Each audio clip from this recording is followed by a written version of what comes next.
சினிமாவில் 24 கிராஃப்ட் இருக்குன்னு தெரியும். அதில் முதல் எந்த கிராஃப்ட் வரும்?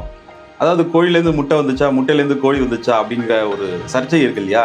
சினிமா துறையில் அந்த சர்ச்சைக்கு இடமே கிடையாது. ஏன்னா ஸ்கிரிப்ட் ரைட்டிங் அப்படின்றது தான் முதல்ல வரும்.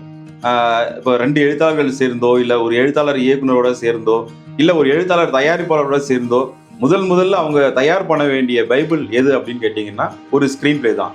அதனால சினிமா துறையில் இந்த ஸ்க்ரீன் பிளே சார்ந்து தான் தயாரிப்பாளர் என்ன மாதிரியான பட்ஜெட்டை கொண்டு வரணும், எந்த மாதிரியான இயக்குனரை வந்து இதுக்கு தேர்ந்தெடுக்கணும், எந்த மாதிரியான நடிகரை வந்து இதுக்கு போடணும், எந்த மாதிரியான சண்டை காட்சிகள் அமைக்கணும், அதே மாதிரி மேக்கப்லேருந்து பின்னணி பாடல்லேருந்து அப்புறம் இயக்கம்லேருந்து எல்லாமே வந்து பார்த்தீங்கன்னா இந்த ஸ்கிரிப்டை பேஸ் பண்ணி இருக்கிறதுனால முதல்ல நீங்கள் ஒரு நடிகரை தேர்ந்தெடுத்துட்டு பிறகு வந்து ஒரு ஸ்கிரிப்ட் எடுக்கிறது அப்படின்றது வந்து அதனால நிறைய திரைப்படங்கள் வந்து ஃபெயிலியர் ஆயிருக்கு.